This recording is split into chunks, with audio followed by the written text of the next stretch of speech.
किस्से गलियारों के पेश करते हैं हयातुल्लाह अंसारी की लिखी कहानी माँ बेटा। मोमिना आंधी और पानी में रात भर भागती रही, ठिठुरती रही और भागती रही। अंधेरा इस गजब का था कि 2 कदम आगे का दरख्त तक नहीं सुझाई देता था। खेत और मेड़, टीला और खाई, पूरब और पश्चिम, जमीन और आसमान, सब असीम काली दिशाओं में गुम हो गए थे। हर कदम पर उसे अंदेशा था कि मैं किसी कुएं या नदी या नाले में न जा गिरूं। लेकिन फिर भी वो भागती रही, बल्कि ये अंदेशा तो भागने में उसका और साहस बढ़ा रहा था।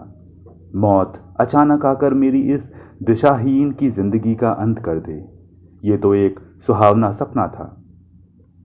एक और तो उसने ये इरादा भी कर लिया था कि सामने के कुएं में, जिसे बिजली ने चमक कर दिखा दिया था, अपने को गिरा दूं। लेकिन पापी दिल ने हामी भी भरी तो रोकर। शायद उसको अब भी उम्मीद थी कि कभी न कभी जिंदगी के क्षितिज पर कोई न कोई किरण फूट आएगी। मूर्ख। वो भागती रही और अंधाधुंध भागती रही, लेकिन उसकी जिंदगी ऐसी निकम्मी थी कि न खाई ने पूछा, न खंदक ने निकला, न भेड़िए ने फाड़ा, न सांप ने डसा, न कोई दरख्त फट पड़ा और न बिजली ने भस्म किया। पापिन ऐसी जली कि न कोयला भई न राख। मोमिना जब थक कर एक पुराने बरगद की भीगी जड़ पर गिरी तो पौ फट रही थी, घटा छिट रही थी। कुछ दूर पेड़ों, मकानों और अंधेरे के टीलों के बीच में एक शिवालय की चोटी नजर आ रही थी। शिवाला, इसी के मानने वालों ने तो मुसलमानों पर जुल्म ढाए हैं। कितने बच्चों को यतीम किया, कितनी औरतों को बेवा किया है, कितने मासूम औरतों की इज्जत लूटी है। 1-2 दिन नहीं, लाखों घरों को बर्बाद किया है, और अभी तक उनकी खून की प्यास बुझी नहीं है। बारिश से धुली हुई सुबह के आने से दृश्य में रौनक आ गई। हरे भरे खेतों ने अंगड़ाई ली, कौवों ने कांव कांव का शोर मचाया, पेड़ों ने नीम की लहरों पर तालियां बजाईं और दूर पर किसी भैंस ने अपने कटरे को पुकारा। सामने के शिवालय के गिर्द पर अब पेड़ों से ढके हुए कच्चे घर भी नजर आने लगे थे। ये दृश्य उन लोगों के लिए जिंदगी देहात में गुजरी है बड़ा आकर्षण रखता है। मोमिना उसी में खो गई और उसकी कल्पना की आंखें उन घरों के अंदर की चहल पहल को देखने लगी। किसान बैल खोल रहे हैं, उनकी स्त्रियां गाय को दूह रही हैं, लड़कियां दूध बिलो रही हैं, धोबी कपड़ों की लादी गधे पर रखे घाट जा रहा है। सामने के पक्के घर में दबे हुए कुंडों पर कुरेद कर आग बनाई जा रही है। जवान डंड पेल रहे हैं, औरतें गगरियों को ले कुओं पर जा रही हैं, उनके बच्चे सोते से उठे हैं और भूख से रू रू कर रहे हैं। कल्पना ने ये भैरवी कुछ इस तरह अलापी कि मोमिना मस्त हो गई और थोड़ी देर के लिए अपने गम को भूल गई। फिर उसने सीने में जिंदगी और उम्मीद की कोपलें फूटने लगीं। गांव के किनारे एक पुख्ता मकान भी था, जो मोमिना को अपना मकान याद दिला रहा था। उसमें भी बड़ा सा फाटक लगा था। उसकी बगल में भी मर्दाना कमरा था। उसके भी 2 बड़े बड़े छायादार दरख्त थे। हाय, अपने घर के सामने सायादार दरख्त, जिनके नीचे उसका बचपन गुजरा था। उसके बच्चे महरून, शम्स और मेहताब भी वहाँ खेलते थे। उसी दाहिनी तरफ के नीचे ही तो मैंने तो हाजराने तालाब से मिट्टी लाकर घरौंदा बनाया था। बनाने में हज्जे की उंगली में शीशे का टुकड़ा लग गया और खून निकल आया। हम दोनों खून देखकर कितना डर गए थे कि अब घर में डांट पड़ेगी, लेकिन चची जान ने दोनों को बचा लिया। फिर उसी घरौंदों में हाजरा के गुड्डे और मेरी गुड़िया की शादी हुई। बेबा, सबरातन, बहारो, सुंदरी और जाने कितनी लड़कियां इकट्ठा हुईं, और घरौंदा, जो मेरा घर था, वहाँ बारात आई। बारात बैठी थी कि दरख्त से एक इमली गिरी और मैंने दौड़कर उठा ली। हज्जे बोली, वाह, ये इमली तो बारातियों का हक है। मैंने कहा कि बाराती आए हैं, वे खाना खाएंगे, दहेज लेंगे और गुड़िया को ब्याह ले जाएंगे या सारा घर ले लेंगे। फिर तो हज्जे बिगड़ गई। मैंने इस पर कहा कि चलो, मैं ब्याह नहीं करती। फिर क्या था, सब बाराती बिगड़ गए और सख्त जंग छिड़ गई। इतने में इधर से आ निकले दादा मियाँ। उन्होंने मुझे और हज्जे को पुकारा और पूछा, क्या मामला है। मैंने कहा कि इमली मैंने उठाई थी, इसलिए मेरी हुई। हज्जे बोले कि नहीं, मेरी हुई। दादा मियाँ ने सब लड़कियों को नाम लेकर पुकारा। हम सब डर रहे थे कि अब सब डांटे जाएंगे।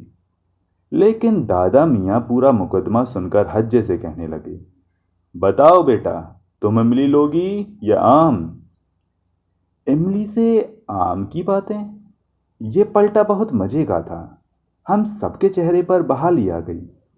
हज्जे लहक कर बोली, क्यों लड़कियों, कितने कितने आम खाओगी। हज्जे, दो दो। दादा मियाँ ने हर लड़की से पूछा, हर एक ने यही जवाब दिया, दो दो। लेकिन फत्तो हिम्मत करके बोली, तीन तीन। फिर क्या था, सब लड़कियां चिल्ला उठी, तीन तीन। मैंने दिल मजबूत करके कहा, चार चार। फिर तो हर तरफ से शोर होने लगा, चार चार। इसी तरह बोली बढ़ती गई और 10 पर आकर ठहरी। इससे आगे बढ़ते लड़कियां डर रही थीं कि कहीं ऐसा ना हो कि दादा मियाँ नाराज हो जाएं और फिर जितने आम मिल रहे हैं वे भी ना मिलें। दादा मियाँ खामोशी से सुन रहे थे।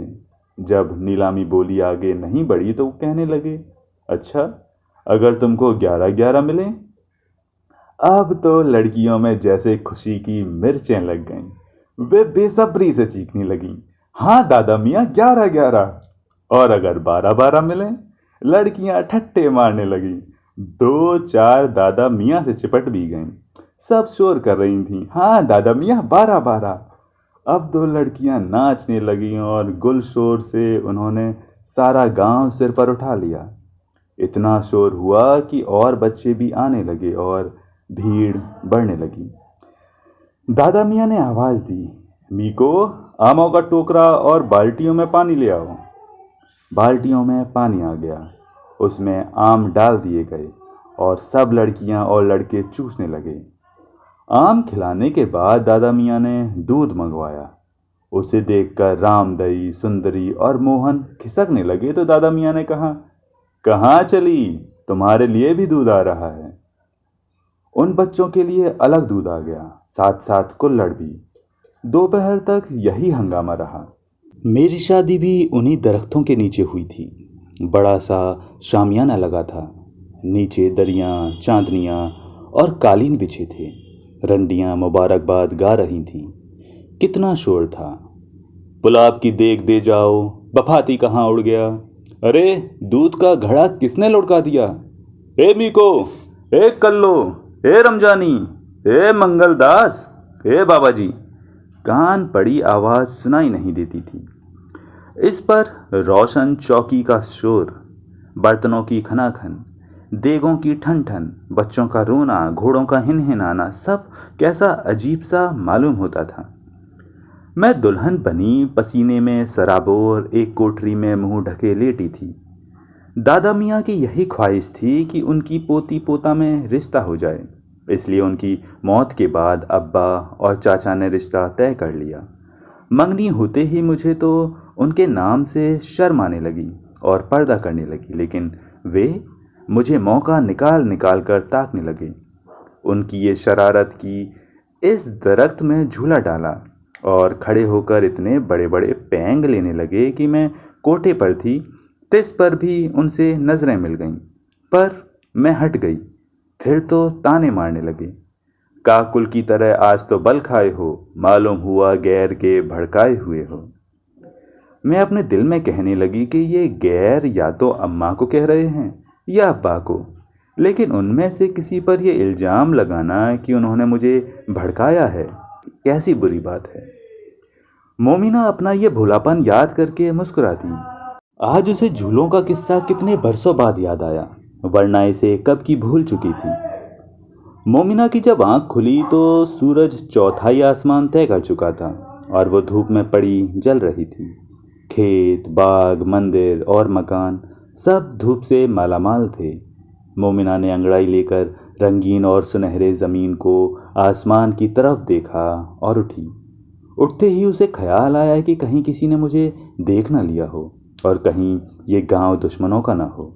इस ख्याल का आना था कि वो कांप गई और अपने को इस तरह बेखबर हो जाने पर बुरा भला कहने लगी। लेकिन उसे किसी तरफ आदमी का नामो निशान भी नजर नहीं आया।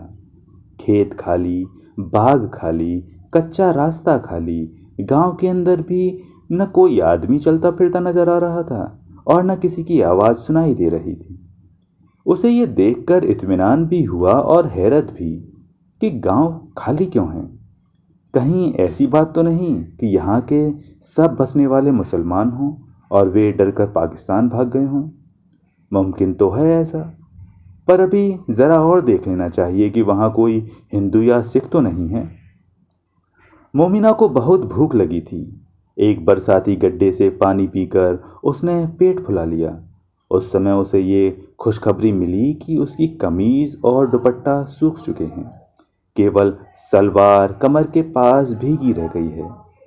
मोमिना ने यह इत्मीनान करके कि आसपास वाकई कोई आदमी नहीं है, दुपट्टे की तहमत बांध ली और सलवार सूखने फैला दी। जब मोमिना की नज़र अपनी खुली पिंडलियों पर पड़ी तो दिल पर एक सख्त घूंसा लगा कि हाय, इस जिस्म पर इन 4-5 दिनों में क्या क्या बीत गई। हाय, कैसी बेहयाई के दिन रात काटने पड़े हैं। 2 दिन तक मेरे और मेरे गांव की 15-20 औरतों के जिस्म पर कपड़े की एक धज्जी तक न थी। इस हाल में मैं 100-200 मर्दों के बीच में रहना पड़ा। वो उनका शराब पी पी कर नंगे नाच और बेचारी औरतों के साथ बेशर्मी की हरकतें करना। उफ, उस कलूटे मुए बदबूदार गाली बकने वाले के बाजुओं में कमबख्त मुसलमानों से नफरत के कारण मुझे इस्तेमाल करता था। हाय, मैं क्यों ये नज़ारा देखती रही। क्यों ना मैं भी इज्जे की तरह दौड़कर कुएं में फांद पड़ी। मैं बेहया ये शर्मनाक जिंदगी लेकर अब कहाँ जाऊं। शर्मनाक सी शर्मनाक। उफ। मोमिना को अपनी दूध पीती बच्ची लाडली का आंखों के सामने मारा जाना याद आ गया और फिर हाय के साथ पूरा दृश्य आंखों के सामने फिर गया। दिन के 9 बजे होंगे। अब्बा बाहर की कोठरी में भूसा भरवा रहे थे कि ताकि बारिश में खराब ना हो जाए। चचा ने बाहर पेड़ के नीचे हुक्का मंगवाया था। बच्चे मदरसे जाने के लिए रोटी मांग रहे थे।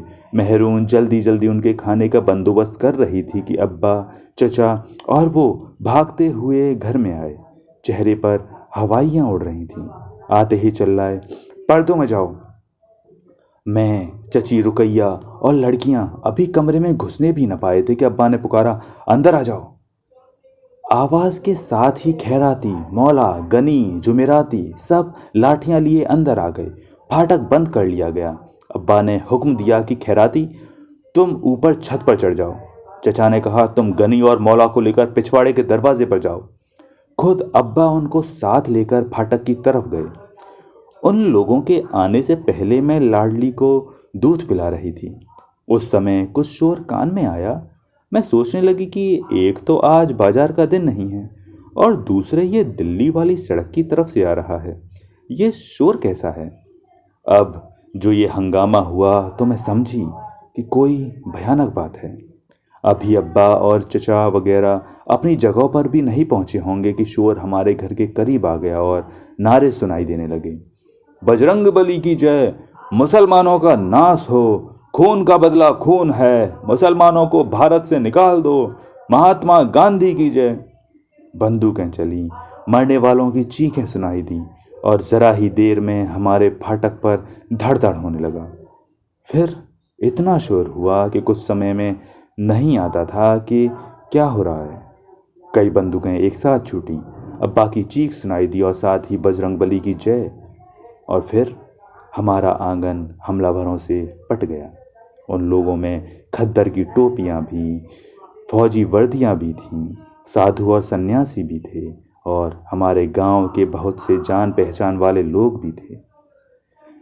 जरा देर में ये लोग एक बल्ली लाए और उसे 10-12 आदमी पकड़कर झोंक देकर जिस कमरे में हम थे उसके एक किवाड़ पर मारने लगे। वो चर चर करने लगा। हम सबको अपनी मौत का यकीन हो गया। जो जो आयतें याद आईं पढ़ने लगे।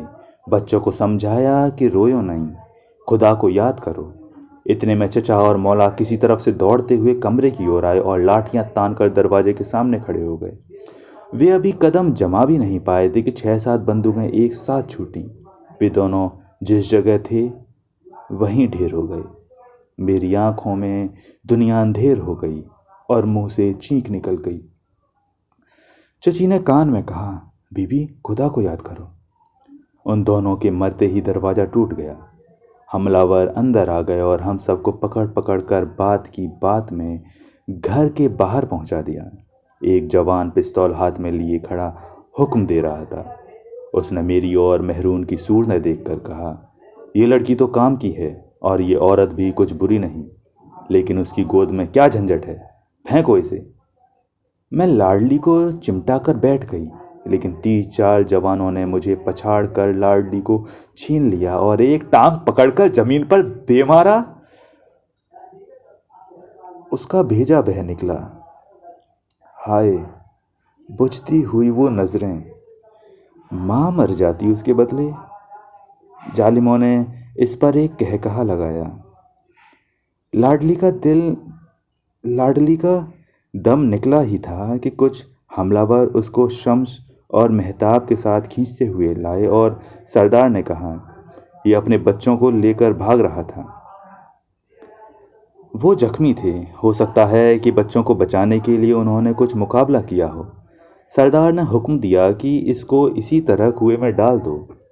सामने एक कुएं में लाशें फेंकी जा रही थीं, उसी में वे झोंक दिए गए।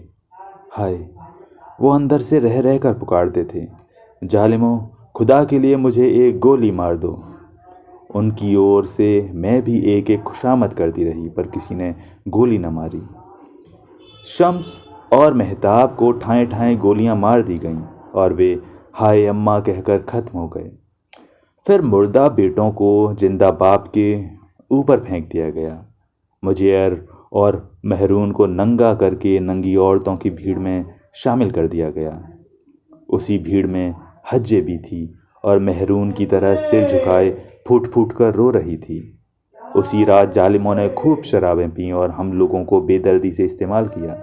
हमारे आंसुओं और चीखों में उन लोगों को मज़ा आता था और जोश में इजाफा होता था। हज्जे मौका पाकर उन लोगों के बीच से निकल भागी और तीर की तरह जाकर एक कुएं में जो सामने कुछ दूरी पर था कूद पड़ी।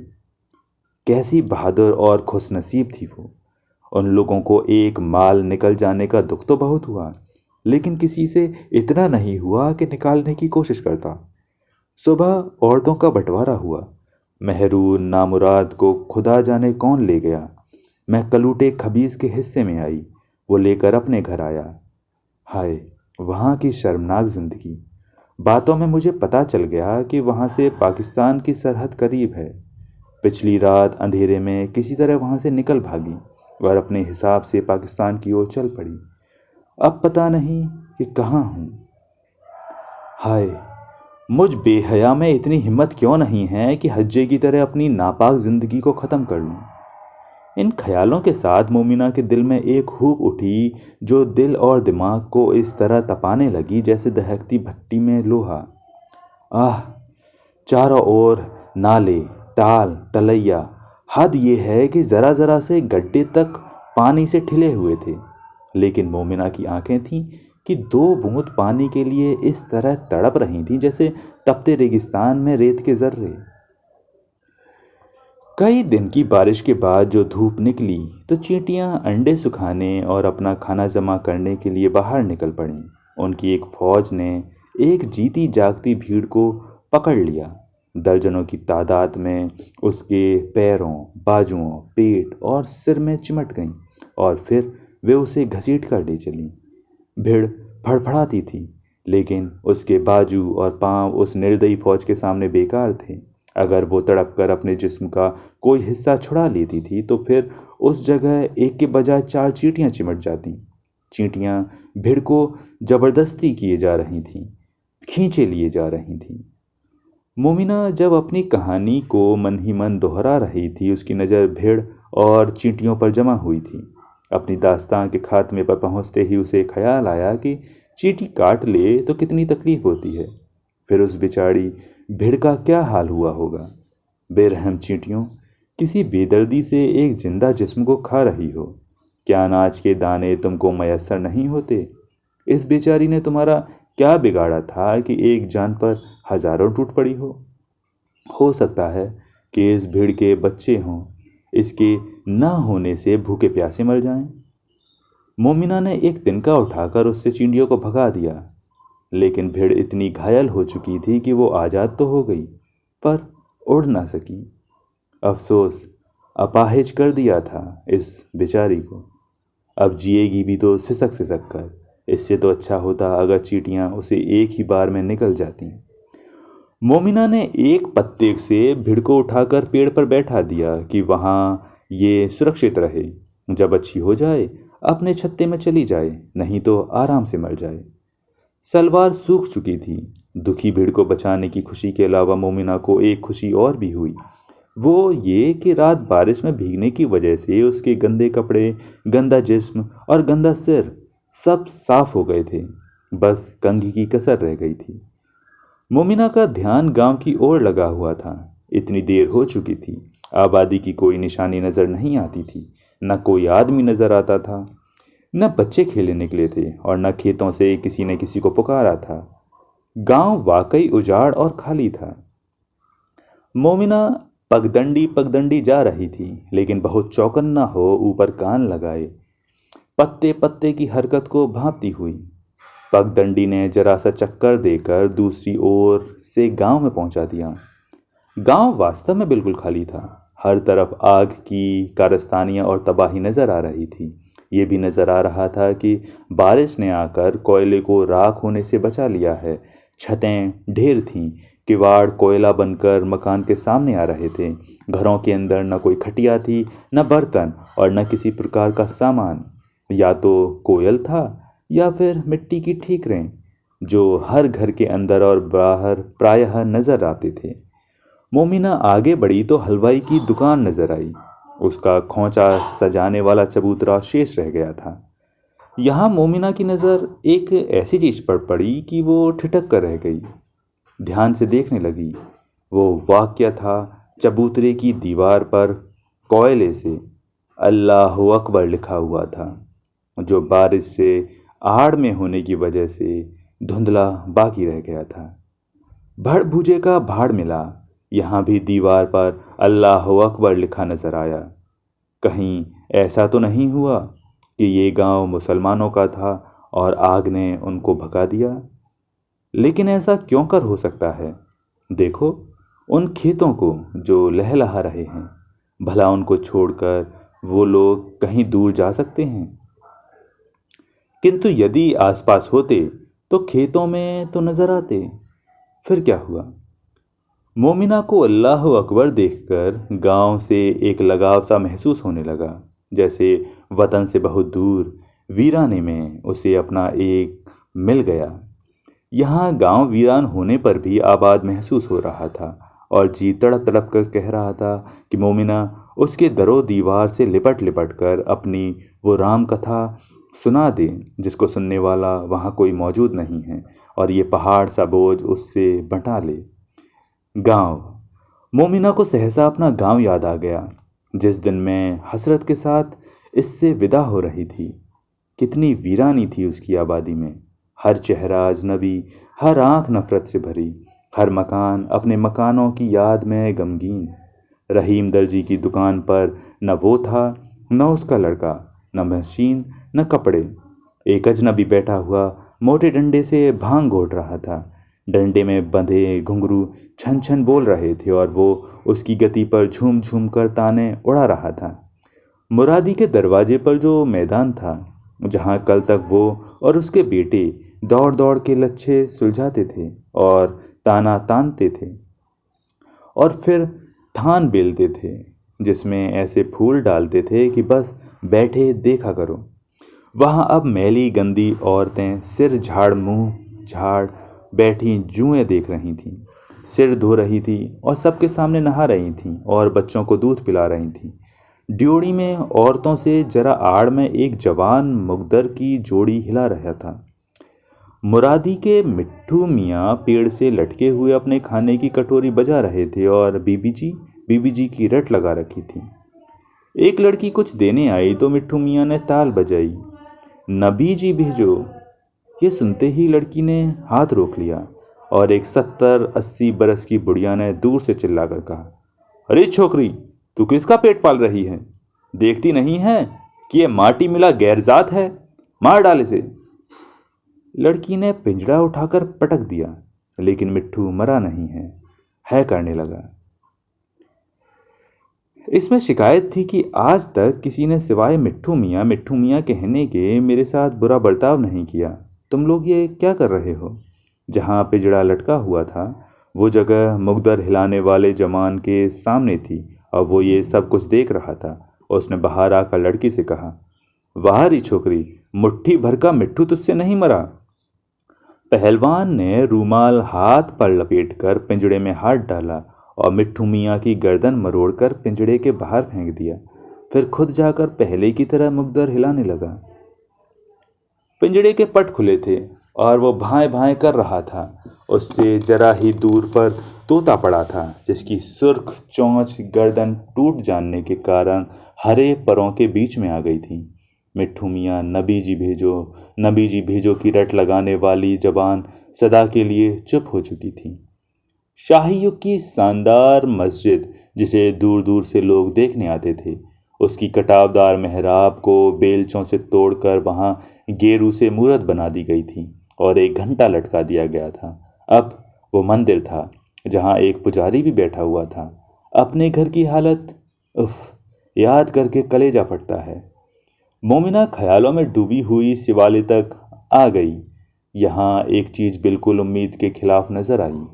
उसके कलश से एक जानवर का सिर लटक रहा था, जिसकी आंखें और गोश्त कौवे निकाल कर खा गए थे और खाल बिगड़ चुकी थी, किंतु सींग और चेहरे बता रहे थे कि गाय का सिर है। शिवालय के अंदर शिव का स्थान तोड़ फोड़ डाला था और कोयले से मेहराब बनाकर अल्लाहु अकबर लिख दिया गया था। मोमिना ने उधर मस्जिद को देखा और इधर उसकी नाक में इतनी सख्त संघाड़ आई कि जी मचलने लगा। लेकिन ये देखकर उसके दिल को कुछ सुकून आया कि दुनिया में एक जगह तो ऐसी निकली जहां मस्जिद ने मंदिर पर फतेह पाई है। हो ना हो ये जगह पाकिस्तान है। खुदा चाहेगा तो यहाँ ऐसे ऐसे नज़ारे और भी बहुत देखने को मिल जाएंगी। मोमिना दोनों वृक्षों के नीचे खड़ी उस मकान को देख रही थी जो दूर से उसे अपने घर से मिलता जुलता नजर आया। उसके घर की तरह उसमें भी बाहर बैठक और बगल में अहाता था, जिसमें बराबर बराबर बहुत सी नादें लगी हुई थीं। उन सिरों को याद कर रही थी जो उनसे घंटों कानाफूसी करते रहते थे। यहाँ भी अहाते के अंदर और बाहर मिट्टी के बर्तनों के ठीकरे बिखरे पड़े थे। बैठक के सामने तीनों दरवाजे और एक वो दरवाज़ा जो बैठक के अंदर घर में खुलता था, ये सब पाटों पाट खुले थे। घर के अंदर का बहुत सा भाग नजर आ रहा था। बैठक के बाद दालान था, फिर बहुत बड़ा सेहन और फिर खपरेल जो जलकर नीचे ढेर हो चुकी थी। उसके नीचे एक और दालान और वो भी आग का शिकार हो चुका था। ये बैठक देखकर मोमिना को अपने घर की बैठक याद आ गई। वो भी इसी तरह फाटक के बगल में थी। वहाँ जाड़ों में रात गए एक ताश और शतरंज होती रहती थी और कह कहे गूंजा करते थे। कभी कभी कोई ताने भी मारने लगता था। ग्रामोफोन का चस्का लग जाता था तो रोज वही बजा करता था। वही गिनती के कुछ रिकॉर्ड थे। सुनने वाले रोज सुनते थे, दिन में 2-2, 3-3 बार। कभी कभी तो दिन दिन भर सुनते थे। मोमिना सोचने लगी, क्या इस बैठक में भी यही हुआ करता होगा? इस सवाल में और उस याद में कुछ इतना जोर था कि मोमिना को ढकेल कर बैठक के अंदर ले गया। यहाँ पहुँचते ही उसकी निगाह एक ऐसी चीज़ पर पड़ गई जिसके लिए सुबह से उसका जोड़ जोड़ बिलख रहा था। बैठक के अंदर कुछ चने इस प्रकार बिखरे हुए थे जैसे फूहड़पन से रखने उठाने से अनाज बिखर जाता है, लेकिन बारिश की बौछार और नमी से उनमें अखुए फूट आए थे। मोमिना उन चनों पर ऐसे टूट पड़ी जैसे भूखी मुर्गियां दाने पर गिरती हैं। वो उनको चुन चुन कर खाने लगी, खाती जाती थी और सोचते जाती थी कि अखुआ फूटे चने भी मज़े के होते हैं, न नमक न मिर्च, किंतु कैसे सौंधे मालूम हो रहे हैं। सच है कि भूख में हर चीज़ मज़ा देती है। चने खाते खाते मोमिना की नज़र बैठक और घर के बीच के दरवाजे पर पड़ी और कुछ देखकर उछल पड़ी। एक कुतिया खड़ी बहुत ध्यान से मोमिना की ओर देख रही थी।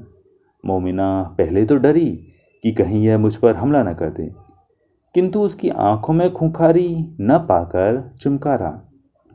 फिर तो कुतिया कुंकू करती हुई दौड़ी और मोमिना के पांव पर लौटने लगी और उस पर प्रेम न्योछावर करने लगी। उसकी बेताब मोहब्बत देखकर मोमिना को सुरूर सा लगा। ओफो, कितने दिनों के बाद मोहब्बत मिली है। उसने कुतिया को चिमटा लिया जैसे बहुत दिनों के बिछड़े हुए अचानक मिल गए हैं। चिमटाने के बाद मोमिना को ख्याल आया कि कुत्ता नापाक होता है। अब प्यार हो चुका तो कुतिया अंदर भाग गई। दम भर में वापस आकर मोमिना के कदमों पर लौटने लगी और फिर अंदर भाग गई। फिर बाहर आकर कदमों पर लौटने लगी। मोमिना समझ गई कि ये मुझे अंदर ले जाना चाहती है। वो उसी मकान में रात बसर करना चाहती थी, इसलिए उसका कुछ इरादा हो रहा था कि अंदर का एक जायज़ा ले लूं। कुतिया के कुलाबा देने से वो निडर हो गई और उसके पीछे पीछे अंदर चली। मकान सादा बना हुआ था। बैठक के पीछे दालान था और बगल में एक छोटा सा कमरा।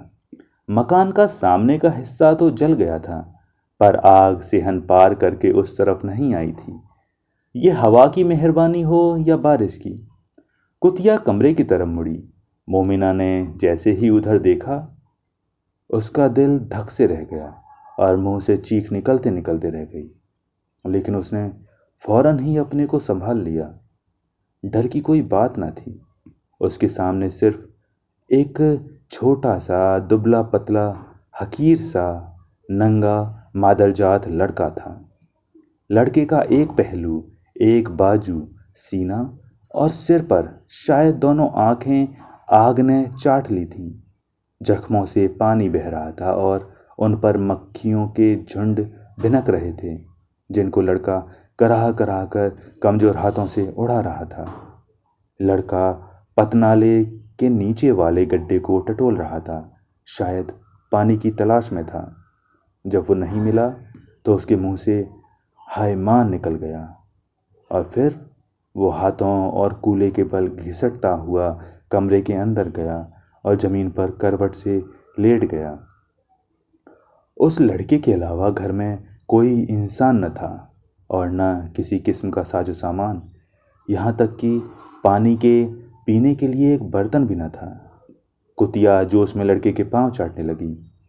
लड़का कराह कर बोला, क्या बात है आशा, तू भी भूखी प्यासी हो गई। मोमिना के दिल में डर की जगह दया ने ले ली और फिर दया हाय माँ सुनकर ममता बन गई।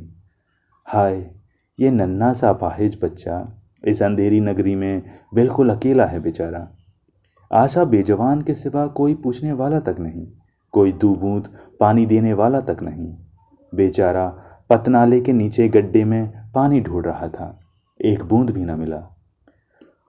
मोमिना की आंखें ममता से नम हो गईं और वो दबे पांव जरा और करीब चली गई।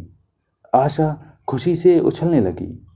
लड़के ने कराह कर कहा, हे राम, हे राम। सुनते ही ममता पर बिजली गिर गई और उसने आग की लपट बनकर मोमिना के तन बदन को फूंक दिया। ये मुसलमान नहीं, फिर तो यकीनन इस पर खुदा का कहर टूटा है। उन कमबख्तों ने किस बेदर्दी से मेरी हंसती खेलती लाडली को उठाकर पटका है और उसका कहकहा लगाया है। हाय, उन बेचारों को जिंदा कुएं में अपने बेटे की लाशों में दबा दिया। उफ, न जाने कितने दिनों में जान निकली होगी। मेरे प्यारे शम्स और महताब, उनका चीख मारकर अम्मा पुकारना। बदनसीब मेहरून खुदा जाने जिंदा भी है, और अगर जिंदा है तो उसकी कैसी कट रही है। हाय, कैसे कैसे दाग हैं मेरे दिल पर। ये जालिम पापी तो इसी काबिल है, उनका एक एक बच्चा इसी तरह सिसक सिसक कर मारा जाए, और मरते वक्त भी एक बूंद पानी न दिया जाए। मोमिना ने थोड़ी देर लड़के के कराहने और तड़पने का सुकून बख्श नज़ारा देखा, और फिर वो जिस दबे पांव आई थी उसी तरह दबे पांव बाहर चली गई। उसके मुंह मोड़ते ही फिर बदबू का एक झोंका आया, जिससे उसकी रूह तिलमिला गई। बच्चे की अकेली उम्मीद आशा मोमिना की ओर हसरत से देखने लगी और उसके कदमों पर लौटने लगी, लेकिन मोमिना के लौटने हुए कदमों में ब्रेक न लग सकी। बैठक में आकर मोमिना चने समेटकर आंचल में भरने लगी। उस समय उसकी नज़र एक ऊंची ताक पर पड़ी, जिसमें सूंड वाले देवता की मूर्ति रखी हुई थी। इसका मतलब है कि ये घर किसी मुसलमान का नहीं है। ऐसे घर में पनाह लेने से उस पेड़ के नीचे ज़िंदगी काटना लाख दर्जे अच्छा है, जहाँ मेरी भीड़ रहती है। धूप की तेजी जा चुकी थी। आसमान पर बादलों के बड़े बड़े सफ़ेद टुकड़े सुकून से एक तरफ से दूसरी तरफ जा रहे थे। खुशगवार हवा के धीमे धीमे झोंके थके हुए बदन को सहला रहे थे। पेड़ के नीचे गुगाइयाँ शोर मचा रही थी और आपस में आँख में चोली खेल रही थीं। मोमिना अपने पेड़ से कुछ दूर एक तलिया के पास बैठ अखुआ फूटे चनों को धो धोकर खा रही थी। गोगाइयों के बचकाने शोर से आनंद ले रही थी। उसके दिल में आज कितने दिनों के बाद खुशी की मौजें उठ रही थीं। मोमिना दिल में कह रही थी, देख शक भरे दिल देख, खुदा के यहाँ देर है अंधेर नहीं। देख सामने का गांव जिस तरह जलकर खंडर बन गया है, इसके बसने वालों को देश निकाला मिला है। एक बच्चा जो सबके पापों को भोगने के लिए रह गया है, किस तरह सिसक सिसक कर मर रहा है। ये खुदा का कहर नहीं तो और क्या है। उसकी लाठी में आवाज़ नहीं। किस जवान से तेरा शुक्र अदा करूं। ओ करम करने वाले, तूने मुझ दुखियारी के शौहर और बच्चों की आहों को यूं ही न जी जाने दिया। मोमिना क्योंकि चने खा रही थी और अपनी कल्पना की आंखों से सिसकते हुए बच्चे का तड़पना, एड़ियां रगड़ना और उसके मृत्यु कष्ट भोगते हुए आंखों आंखों से दरो दीवार से पानी मांगना देख रही थी। क्यों रे काफिर, अब महसूस किया तूने कि मेरी लाडली की जान किस तरह निकली होगी। अब जाना कि कत्ल करना, और वो भी बच्चों की माँ के सामने और शौहर की बीवी के सामने, बलात्कार करना वो भी बेटी के सामने, ये कैसे पाप हैं। और इस दुनिया का पालनहार इसकी सजा कैसी भयानक देता है। इस दृश्य से मोमिना को कुछ ऐसा मजा आ रहा था कि कई बार यही कल्पना करने के बावजूद जी नहीं भरा था, बल्कि जी में तो ये मौजें उठ रही थीं कि काश इसी कल्पना में सारी जिंदगी बीत जाए। जालिम आसमान, तू जरा देर भी किसी को हंसने खेलते नहीं देख सकता। मोमिना उन ख्यालों से आनंद ले रही थी कि वो चारों तरफ से घिर आया। कड़क और गरज से उसने दुनिया को भर दिया। मोमिना के ख्यालों की उड़ान रुक गई। वो सोचने लगी कि कहाँ जाऊं ताकि रात बिन भीगे कट जाए। एक रात भीग चुकने के बाद अब उसमें फिर इस मुसीबत के झेलने की बिल्कुल हिम्मत न थी। दूसरी ओर उसे महरून याद आने लगी थी। खुदा जाने किस हाल में हो और कैसे जालिमों से वास्ता पड़ा हो सकता है कि वो बीमार हो गई हो और उसके दुश्मनों ने भी उसके साथ वही सलूक किया हो जो कनीज के साथ किया कि वो बहुत बीमार हो गई तो उसे कहीं फिकवा दिया। हो सकता है कि महरून इस हालत में हो और उसकी मदद कर सकूं। मोमिना इन ख्यालों को ड्रामे के रूप में देखने लगी कि महरून बीमार है, बेघर है, कि एकाएक मैं पहुंच जाती हूं और उसकी मदद करती हूं। वो सोचने लगी कि मेरी जान महरून के लिए बहुत कीमती है, इसलिए उसकी हिफाजत ज़रूरी है। साथ साथ एक बात और भी, वो ये कि वो डर रही थी तो वो बहादुर, और बहादुर बाप दादा की औलाद, एक बार चोरों को भी भगा चुकी थी, लेकिन दिल मजबूत होने पर भी मुलायम किनारे रखती थी। और इस वक्त छोटे छोटे बहुत से भय उसे घेरे हुए थे। डर, जंगल का डर, जानवरों का डर, सांप बिच्छू का डर, चोरों डाकुओं का डर, शरणार्थियों का डर, भीग कर बीमार होने और फिर एकांत में एड़ियां रगड़ रगड़ कर मरने का डर। ये सब डर महरून के लिए जिंदा रहने की इच्छा में गड़मड़ होकर एक घबराहट में बदल गए कि क्या करूं और कहाँ जाऊं। मोमिना ने फैसला कर लिया कि क्या करना चाहिए। ये फैसला उसने किसी तर्क से नहीं किया, बल्कि उसी तरह किया जैसे उसने कलूटे के घर से निकल भागने का निर्णय किया था। यानी दोनों दिशाओं में से जो दिशा जज्बात के लिए अधिक आकर्षण पूर्ण होती है, वो मोमिना को खींचे ले गई। मोमिना पगडंडी छोड़कर खेतों खेतों होती हुई आशा के घर की ओर चली। वहाँ छत थी जो बारिश को रोकेगी, दरवाजे थे जो बंद हो जाएंगे, आशा थी जो वक्त पड़ने पर ज़रूर काम आएगी। फिर ये बात भी है कि जब दुश्मनों ने मेरे बाप दादा के घर पर कब्जा कर लिया है, तो मैं क्यों ना उनके घर पर कब्जा कर लूं। ज़रूर करूंगी। आशा का घर मेरा घर ही है। हाँ, मेरा घर। मोमिना अपने घर पहुंच गई। बैठक में जाकर उसने जल्दी जल्दी सब दरवाजे बंद कर लिए। अब वो रात के आक्रमणकारियों से भी सुरक्षित थी और आशा की नज़रों से भी। वो आशा से और आशा उससे प्यार करती थी। फिर भी मोमिना आशा की नज़रों से डरती थी। मोमिना खैरियत से अपने घर पहुंच गई। अपना घर। हाँ, अब ये अपना घर ही तो है। मैं यहाँ की घरवाली हूँ। मेहरून आएगी तो उसे भी यहीं रखूंगी। बैठक, दालान और कमरे को मैं साफ कर लूंगी। जीवन यापन का कोई ना कोई साधन हो ही जाएगा। यदि मुझे कोई यहाँ से निकालेगा भी, तो भी मैं नहीं निकलूंगी। कहूंगी कि पहले तुम मेरा मकान मुझे दिला दो, तब इसे मांगना। किसी को क्या हक था मेरे बाप दादा के घर को मुझसे छीन लेने का। रात हो गई। सियार हुआ हुआ करने लगे। थोड़ी देर बाद रात बीती थी कि उनके साथ दूसरे जानवरों की चीखें भी शामिल हो गईं। मोमिना के दिमाग पर सिनेमा की पर्दे की तरह भयानक दृश्य अवतरित हो रहे थे। कभी वो ये देखती कि मैं अपने मकान में हूँ और अम्पा मियाँ घबराए हुए अंदर आ रहे हैं और हमला हो रहा है और मेरी लाडली मारी जा रही है। कभी ये कि मैं अपने नए मकान में हूँ और मुजाहिदीन का हमला हो रहा है। जले हुए लड़के के दादा ने घर को चारों ओर से बंद करके मुकाबला करना चाहा, किंतु मुजाहिदों के जोश और नारों के सामने वे शिकस्त खा गए और मुजाहिदीन अंदर घुस आए और दरवाजे पर उन्होंने लड़के के दादा को मारा। फिर मोमिना को ऐसा महसूस हुआ कि मैं खुद भी आक्रमणकारियों के साथ हूँ। मुजाहिदों ने औरतों को खींच खींच कर घर से बाहर निकाला। लड़के की दूध पीती माँ को, बहन को माँ की गोद से छीन कर पटक दिया। फिर उसकी बहन और माँ के साथ बलात्कार।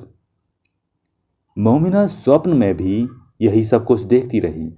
एक बार उसने देखा कि लाडली पटक देने से मरी नहीं, बल्कि एक सूने कमरे में पड़ी सिसक रही है और कोई उसे 2 बूंद पानी तक नहीं देता है। एक बार स्वप्न में उसकी आंखें आशा की आंखों से मिल गईं। ये देखकर उसका दिल भर गया। आशा की पलकों के नीचे मैं शम्स की आंखें हैं। ओफो, वो किस हसरत से मेरी ओर ताक रही है। हाय, मैं इसे जालिमों से कैसे छुड़ाऊं। वो देखो, शम्स की आंखें प्यासी हैं और 2 बूंद पानी के लिए तड़प रही हैं।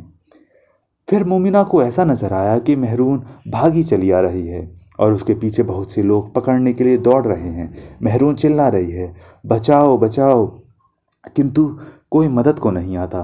भागते भागते मेहरून बैठक के दरवाजे पर आ गई और गिड़गिड़ाने लगी, अम्मा दरवाज़ा खोल दो, अम्मा, अम्मा, मेरी अम्मा, मुझे अंदर ले लो। अम्मा जल्दी करो, नहीं तो वे लोग आ जाएंगे। अम्मा, मेरी अम्मा, खुदा के लिए। मोमिना के हाथ और पांव और जवान से जैसे किसी ने जान निकाल ली है। उसमें कोई सत नहीं, न वो हिल सकती है न बोल सकती है। बड़ी बेबसी की हालत में मेहरून की आवाज़ सुनती रही। कुछ देर बाद जब मोमिना चेतना में आई तो उसे पता चला कि दरवाजे के बाहर मेहरून नहीं, आशा है, जो चौखट से अपना सिर रगड़ रही और प्रार्थनाएं कर रही है कि मरते हुए बच्चे के गले में 2 बूंद पानी टपका दो। साथ साथ मकान के अंदर से कराहने की आवाज़ आ रही है, माँ, हे माँ, माँ, पानी, एक बूंद पानी। हे राम, हे माँ, माँ मैं चला, एक बूंद। हाय माँ, तुम कहाँ हो माँ? किवाड़ों की दराजों से चांद की मीठी किरणें आ रही थीं और हवा के खुशगवार झोंके भी, यानी घटा छिट चुकी थी और अब आसमान साफ था। मोमिना ने किवाड़ खोला और उसके खुलते ही आशा अंदर आकर मोमिना के पांव पर लौटने लगी, प्रार्थनाएं करने लगी। उसकी लौटने में इल्तिजा थी, उसके लेटकर दोनों हाथों को उसकी ओर फैलाने में इल्तिजा थी, उसकी भिखमंगी नज़रों में खुशामद थी। मोमिना ने चमका कर आशा को अपने साथ लिया और मिट्टी के बर्तन का एक बड़ा सा टुकड़ा लेकर तलैया तक गई। उसमें पानी में उस समय चांद सितारों का प्रतिबिंब पड़ रहा था। जब मोमिन झुककर पानी भरने लगी तो उसे महसूस हुआ कि मैं उस कतले खून की दुनिया से निकलकर एक ऐसी दुनिया में आ गई हूँ जहाँ ऊपर भी चांद सितारे हैं, नीचे भी चांद सितारे।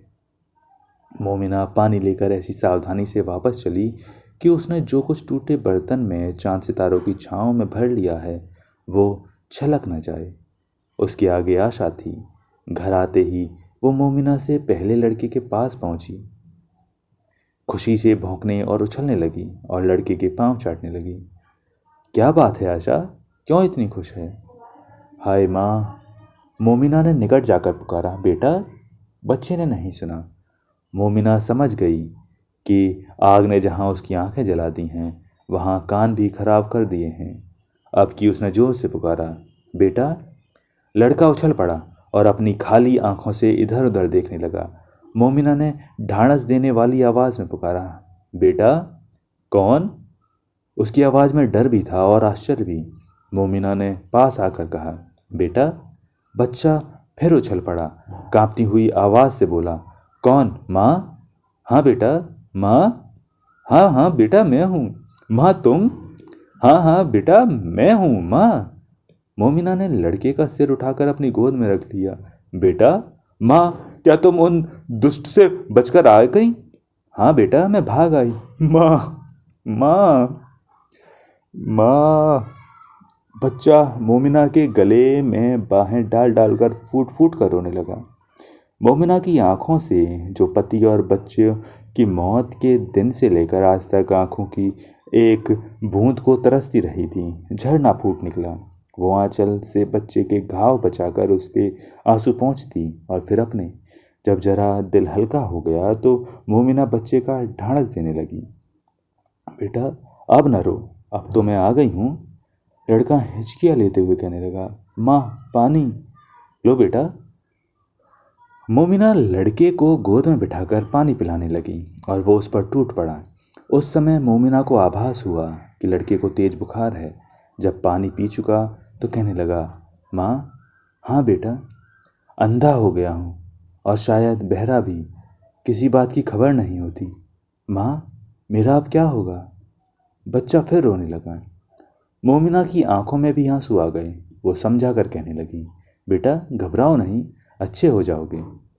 मोमिना ने बच्चे के माथे पर प्यार किया। बच्चा रूठ कर बोली, माँ, तुम मुझे रामू क्यों नहीं कहती? कहती तो हूँ रामू, रामू बेटा, मेरा प्यारा रामू। तुम्हारी आवाज़ और तुम्हारी बातें कुछ बदली मालूम होती हैं। मैं जल गया हूँ, इस कारण से शायद ऐसा मालूम होता होगा। क्यों माँ? अंतिम वाक्य से बच्चे ने जो प्रश्न किया था उसका संबोधन मोमेना से इतना नहीं था जितना उसके अपने दिल से। बेटा, मैंने बहुत कष्ट झेले हैं। हाय माँ, तुमको दुश्मनों ने बहुत दुख पहुंचाया? क्या मारा, जलाया तो नहीं? बेटा, अब इन बातों को न याद दिलाओ। जब तुम अच्छे हो जाओगे तब मैं खुद बता दूंगी। अच्छा माँ, तुमको इन बातों को याद करके बहुत दुख होता होगा। हाय माँ, तुमने भी अभी यहाँ जले पर हाथ रख दिया था तो जान निकल गई। मेरा प्यारा रामू, अब मैं ख्याल रखूंगी, घबराओ नहीं, मैं आ गई हूँ, अब तू अच्छा हो जाएगा। आशा निरंतर उन दोनों के गिर्द खुशी से नाच रही थी। रामू के कान में उसकी आवाज़ की भनक पहुंची तो बोली, माँ, आशा को भी प्यार कर लो, मेरी बड़ी खबर ली है, मुझे बचाया है। मोमिना ने आशा को चिमटा लिया और कहने लगी, आशा, तूने मेरे बच्चे की सुरक्षा की है, तू मेरी बेटी के बराबर है। आशा अपनी तारीफ सुनकर इतराने लगी, मुसलमानों से तो ये कुतिया अच्छी है, इसके दिल में दया तो है। रामू बोला। मोमिना के दिल पर एक बर्छी लगी, किंतु वो सहन करके बोली, हाँ बेटा। रामू माँ की गोद से खिसक कर लेट गया। कुछ देर चुप रहकर बोला, माँ। हाँ रामू, मेरी आंखें अच्छी हो जाएंगी। हाँ बेटा, जरूर अच्छी हो जाएंगी। और कान, वो भी। रामू खुश होकर माँ के गले में बाहें डालकर बोला, माँ, मुझे ऐसा लगता है जैसे मैं अच्छा हो जाऊंगा। हाँ मेरे चांद, अल्लाह ने चाहा तो जल्द ही अच्छा हो जाएगा। रामू ऐसे चौंक पड़ा जैसे उसको गोली लग गई। उसने अपनी बाहें खींच ली और मोमिना की गोद से सिर उठाकर बोला, माँ। मोमिना घबरा कर बोली, क्या बात है रामू, क्या हुआ? तुम? हाँ बेटा, कहो ना। तुम अल्लाह कहती हो? बच्चा बहुत सहमा हुआ था और अपनी खाली आंखों से मोमिना का चेहरा देख रहा था, मानो डर रहा था कि कहीं ऐसा तो नहीं कि ये मेरी माँ ना हो बल्कि कोई मुसलमान हो। मोमिना के दिल पर यह दूसरी बर्छी लगी, किंतु उसने फिर सहन करके रामू का सिर अपनी गोद में खींच लिया, उसके हाथ अपने गले में डाल लिए और बोली, बेटा, मुझे इतने दिनों मुसलमानों में जो रहना पड़ा है। रामू ने कुछ सोचा और फिर कहने लगी, वो लोग तुमसे ज़बरदस्ती अल्लाह अल्लाह कहलवाते होंगे, उसके लिए मारते होंगे। ये बात रामू ने प्रश्न के रूप में नहीं, अपनी इत्मीनान दिलाने के लिए कही थी और वो संतुष्ट भी हो गया था। उसके समीप मुसलमानों के जुल्म हर परिवर्तन को संभव बना सकते थे। हाँ बेटा, किंतु अब उन बातों को न पूछो। माँ, जब मैं अल्लाह अकबर की उन पुकारों को याद करता हूँ तो। बच्चा सहमने लगा और उसके गले में फांसी सी लगने लगी। मोमिना ने उसके सिर पर हाथ फेरा और कहा, तुम भी इन बातों को भूल जाओ। रामू कुछ देर सोचता रहा, फिर हिचकते हुए बोला, माँ। रामू, सच बताओ, तुम मेरी माँ हो? और कौन तुझे इस प्रकार प्यार कर सकता है बेटा? सच है, जाने क्या बात है, मुझे शक होता है। शक ना करो बेटा। रामू फिर कुछ देर के बाद पूछने लगा, कहीं ये स्वप्न तो नहीं? नहीं बेटा, ऐसा तो नहीं कि जब सुबह हो तो तुम मिलो ही ना। बच्चे के दिल में वाकई डर पैदा हो चला था और उसने मोमिना को इस तरह टटोला कि कहीं वो वहम तो नहीं है। नहीं बेटा, ऐसा नहीं होगा, देख तेरी आशा भी मुझे देख रही है। रामू की बाहें और अधिक मजबूती से मोमिना के गिर्द चिमट गईं। माँ, मेरा मन भी अंदर से ही कह रहा है कि तुम मेरी माँ हो और अब सचमुच आ गई हो, मुझे रामू रामू कहो। रामू जख्मों को संभालकर माँ की गोद में सिमट आया और फौरन अचेत होगा। मोमिन को ऐसा आभास हुआ, लगा मानो उस बच्चे को गोद में लेकर मेरे हरे घाव हरे हो गए हैं। दिल है कि उमड़ा चला जा रहा है और बच्चे को कलेजे से लगाकर दहाड़े मार मार कर रोने को जी चाह रहा है। साथ साथ वो ये भी आभास हो रहा है कि एक बेसहारा को सहारा देने से अपनी ज़िंदगी बेसहारा ना रहे। वास्तव में मोमिना अपने जज्बात समझने में बिल्कुल असमर्थ थी। उस समय से असमर्थ थी जब से वो सोकर उठी है और सीधी बच्चे के पास चलती आई। मेरे आखिर अंदर क्या उलट पुलट हो गया जो मैंने इस बच्चे से नफरत करते करते कलेजे से लगा लिया। एक हिंदू से इतनी मोहब्बत करना कोई बुरी बात तो नहीं, किंतु अंदर से इस बात का यकीन ज़रूर था कि मैंने जो कुछ किया है ठीक किया है। पौ फटी और सुबह की रोशनी हर तरफ फैलने लगी। मोमिना ने दुलारे रामू की तरफ देखा। उसका चेहरा कितना भोला और कितना प्यारा है। थोड़ी ठंडक हो रही थी, इसलिए मोमिना ने रामू को अपना दुपट्टा दोहरा करके उड़ा दिया, हल्के से उसके माथे पर प्यार किया, उस करके दिल में ये संकल्प कर लिया कि ये मेरा शम्स और महताब है और मैं इसको उसी प्रकार पालूंगी। दिन चढ़े, जब रामू की आंख खुली तो मोमिना ने अपना दुपट्टा तर करके उसका मुंह और बदन, जो झूठे बर्तनों की तरह घिनौने हो रहे थे, साफ किए। फिर जितना उससे हो सका और रामू सहन कर सका, घावों को साफ किया और फिर किसी प्रकार की घृणा महसूस नहीं की। अपनी औलाद का गू मूत करने में घृणा कैसी। इन बातों से निपटकर रामू कहने लगा, जिस दिन गांव लुटा है मैं उस दिन का खाया हुआ हूँ। तब से इस बरसाती पानी के अलावा तो पतनाले के नीचे गड्ढे में जमा हो जाता था। मेरे पेट में कुछ नहीं गया है। शायद 6 दिन हुए मुझे खाना खाए। मोमिना ने कुछ खुश होकर पूछा, तुमने कैसे पहचाना कि 6 दिन हुए? क्या इतना नजर आता है? रात को लाशों को खाने के लिए जो जानवर आते हैं वे आपस में लड़ते हैं, चीखते हैं और शोर मचाते हैं। उनके आने से मालूम हो जाता है कि रात हो गई और जाने से ये कि दिन हो गया। मोमिना उसका हाल सुनकर कांप गई। रामू इतना भूखा था, लेकिन इस पर भी उसे स्वीकार न था कि माँ पास से चली जाए। मोमिना उसे बहुत समझा बुझाकर ढाढ़स देकर खाने की तलाश में निकली। बुखार में भुनते हुए 6 दिन की भूख के मारे हुए बच्चे को चने देना तो उसे मौत के मुंह में झोंक देना है। फिर और क्या किया जाए? आग तक तो मौजूद नहीं जो चनों को ठीकरों में उबाले जा सके। मोमिना को जो कुछ उम्मीद थी एक आवाज़ से थी, जिसे वो कल कई बार सुन चुकी थी और आज सुबह फिर सुनी थी। उस समय उसने कुछ अंदाजा कर लिया था कि वो किस तरफ से आ रही है। उस वक्त दरअसल वो उसी आवाज़ की तलाश में निकली थी। वो मिल जाए तो रामू के खाने का, बल्कि खुद उसके खाने का भी प्रबंध हो जाए शायद।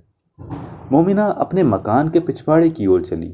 उसे कुछ जले हुए घर मिले और उनसे निकलकर गांव की हद तक आ गई। गांव छोटा सा था।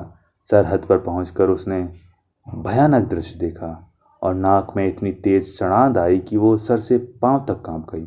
वो अपनी जगह स्तब्ध रह गई। कुछ कच्चे घड़ों से मिला हुआ एक छुटा हुआ मैदान था, जिसमें जले हुए कंडे और जले हुए इंसानों के हाथ पांव, सिर और सीने के ढांचे के ढेर थे। उनमें से कुछ तो मुर्दाखोर जानवरों के द्वारा बिल्कुल साफ हो चुके थे और कुछ पर जले हुए गोश्त के रेशे लगे रह गए थे, जिनको उस समय कौवे, गिद्ध और आवारा कुत्ते बड़े चाव से खा रहे थे।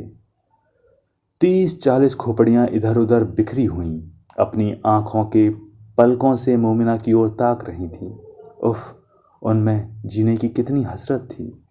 मैदान दो तरफ से घरों से घिरा हुआ था। उनकी दीवारों पर कोयला रगड़ रगड़ कर बहुत स्पष्ट लिखा हुआ था, अल्लाह अकबर। जाहिर था कि मुजाहिदीनों ने, इस्लाम ने अल्लाह की शान ऊंची करने के लिए ये सब किया था। मोमिना की नाक में रह रहकर जो तेज सड़ांध आती रही, उसका कारण यही था। मोमिना ने इधर कुछ दिनों के अंदर कत्लो खून और आगजनी के इतने दृश्य देखे और सुने थे और अपने प्यारों को आंखों के सामने कत्ल होता देखा था कि वो तजुर्बेकार फौजी की तरह लाशों को देखने की आदी सी हो गई थी। किंतु इतना आदी होने पर भी उस दृश्य ने उसे दहला दिया। मोमिना को एक कुआं भी याद आया, जिसमें उसके पति, बच्चों और सारे खानदान की लाशें थीं। मोमिना अभी उस दृश्य से घबराहट कर से पूरी तरह निकल नहीं पाई थी कि उसने देखा कि आशा, जो उसके पीछे पीछे आई थी, एक रान को सूंघ रही थी, साथ साथ जवान से चाट रही थी और भौंक भौंक कर मोमिना की ओर देख रही थी। क्या आशा इंसानी कबाब खाने की इजाज़त मांग रही है? आशा क्यों ना खाए? जब उनको सैकड़ों जानवरों और गिद्धों ने खाया है, तो आशा क्यों ना खाए? जब पेट बहरों ने खाया है, तो 6 दिन की भूखी आशा क्यों ना खाए? जब ईश्वर के पुजारी और इस्लामी मुजाहिद इंसानी जिस्म का अदब नहीं करते, तो आशा क्यों करे? क्या आशा उनसे बुरी है? आशा लाख को सूंघती रही और मोमिना से इजाज़त मांगती रही, किंतु जब उधर से कोई कार्रवाई न हुई तो चाहते हुए भी मोमिना के पास आकर सवालिया नज़रों से देखने लगी, जैसे शिकायत कर रही थी, जिस काम को सब कर रहे हैं उसको करने में तुम मुझे क्यों रोकती हो? ये कैसा जुल्म है? मोमिना में आगे जाने की हिम्मत नहीं थी, लेकिन उसने लाशों के पास के एक घर के अंदर से वही आवाज़ सुनी, जिसकी तलाश में वो इधर आई थी, जो माँ अपनी 3 औलादों को आंखों के सामने मरते देख चुकी हो, वो चौथी के लिए जो अब फूटी आंख का दीदा है, क्या न कर गुजरेगी। वो हिम्मत करके चिता के किनारे किनारे इंसानी हड्डियों को बचाती हुई उस आवाज़ वाले घर तक पहुंच गई। उस घर की छतें जल चुकी थीं, केवल दीवार में जुड़ी रह गई थी और उन्हीं के अंदर से ये आवाज़ आई थी। दरवाजे के सामने मलबे का ढेर था, इसलिए अंदर जाना नामुमकिन था। मोमिना ने मलबे पर से होकर ऊपर चढ़ने की कोशिश की। आशा आगे आगे चढ़ने की कोशिश की। आशा आगे आगे चढ़ने लगी। उसका सहारा मिल गया और मोमिना ऊपर पहुंच गई। वहां से उसने नीचे झांका। 4 दीवारी के अंदर थोड़ी सी जगह जिसमें पानी भरा हुआ था और उसमें भैंस का मुर्दा बच्चा फूला हुआ तैर रहा था। उसके बराबर जिंदा भैंस पड़ी हुई थी, जिसको कमर को एक बड़े शहतीर और बहुत से मलबे से ऐसे दबा रखा था कि वो हिल भी नहीं सकती थी। वो कराह रही थी और अपने बच्चे को चाट रही थी। भैंस तो वो ममता भरी माँ होती है जो अपने बच्चे की महीनों की सूखी खाल तक को चाटती है और उसके लिए भी थनों में दूध उबल आता है। भैंस ने मोमिना को जो देखा तो बड़ी फरियाद भरी आवाज़ निकली। वो कह रही थी कि खुदा के लिए मुझे जल्दी इस कैद से रिहाई दो ताकि मैं अपने बच्चे को दूध पिलाऊं। गरीब 6 दिन से भूखा था। मोमिना हसरत से भैंस को देखती रही कि 6 हाथ नीचे दूध की नहर मौजूद है, लेकिन बेकार। मेरी जैसी 4 औरतें भी इस बेचारी को आज़ाद नहीं करा सकती हैं। आज मेरे 6 दिन के भूखे बच्चे को इसके दूध का एक कतरा भी नहीं मिल सकता। मोमिन टूटे दिल से वहाँ से वापस हुई। दर्जनों खोपड़ियाँ बत्ती सी निकाले उसकी कोशिश पर हंस रही थीं और कह रही थीं, मूर्ख, हमने अपने प्यारे प्यारे बच्चों को बचाने के लिए क्या कुछ नहीं किया। खुशामदें की, गिड़गिड़ाए, नाक रगड़ी, लेकिन क्या हासिल हुआ। जाओ अपने बच्चे को इसी चिता में लाकर रख दो। मोमिना मस्जिद नुमा शिवालय के सामने से गुजरी तो वह सहसा सजदे में गिर पड़ी और गिड़गिड़ा कर दुआ मांगने लगी। सबको पैदा करने वाले, इस दुनिया में जो कुछ मेरे पास था जाता रहा। घर बार, धन दौलत, रिश्ते, कुबेदार, शौहर, बच्चे, इज्जत, सभी कुछ। अब तूने तक अपाहिज बीमार बच्चा मुझे दिया है, जिसने मेरे वीरान दिल को बागो बहार बना दिया है। इसके लिए किस जवान से तेरा शुक्र अदा करूं। मैं इसे मेहनत मजदूरी करके पाल लूंगी और जब तक जीऊंगी इसकी आंखों का काम करूंगी, और अगर मरते दम भी महरूम मिल गई तो उसका हाथ इसके हाथ में देकर कह जाऊंगी कि ये मेरी अमानत है। देख, चाहे तू तकलीफ उठाए, लेकिन इसे तकलीफ ना हो। ऐ मेरे मालिक, तू अब रामू को मुझसे न छीन। अगर मेरी जान के बदले जान बच सकती है तो मैं अपनी जान शौक से कुर्बान कर दूंगी, जैसे बाबर ने हुमायूं पर अपनी जान न्यौछावर कर दी थी। मोमिना की आंखों से मूसलाधार बारिश होने लगी। उसने उठकर गोद फैला कर कहा, ऐ मालिक, तू बच्चे के लिए खाना और दवा दे।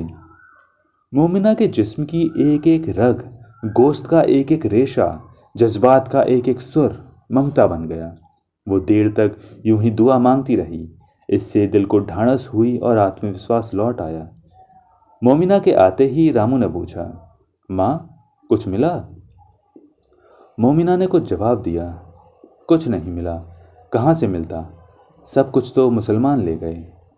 रामू ने टूटे दिल और मायूसी से 2 बार हे राम पुकारा। मोमिना ने खामोशी से रामू का सिर जख्मों को बचाकर अपनी गोद में रख लिया। अच्छा माँ, पानी ही पिला दे। मोमिना ने दिल में बिस्मिल्लाह कहकर अपनी एक छाती रामू के मुंह में रख दी। रामू हैरत से चौंक कर बोला, माँ, बेटा, तू इसी पर पला है, पी। माँ, कोई बात नहीं बेटा, तेरी जान मुझे बचानी है, पी। शायद कुछ कतरे तेरे नसीब से उतर आए। मोमिना की ममता ऐसे जोश पर थी कि एक बार सूखने के बाद फिर गंगा दुनिया में उतर आई और रामू के पेट में चंद कतरे पहुंच गए। मोमिना को रामू की कटी कटी बातों से गांव के उजड़ने का जो हाल मालूम हुआ वो ये था कि रामू अपने भाइयों बहनों के साथ खेल रहा था। यकायक बाप चिल्लाता हुआ घर में घुसा कि मुसलमान हमला कर रहे हैं, सब जल्दी से भाग चलो। औरतें चीखने लगीं, दौड़ दौड़ कर अपने जेवर और कपड़े बांधने लगीं। बच्चे रोने लगे और काम में रुकावट डालने लगे। मर्द औरतों को पकड़ पकड़ कर खींचने लगे कि सामान की परवाह ना करो, जल्दी भाग लो। रामू की दादी चिल्लाने लगी कि यह कैसे हो सकता है कि अपनी 7 पीढ़ियों की कमाई छोड़कर भाग चलूं।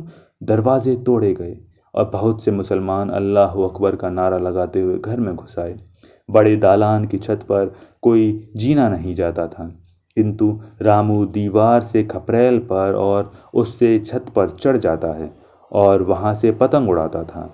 जैसे ही उसके घर में हमलावर घुसने लगे वो जल्दी से छत पर चढ़ गया।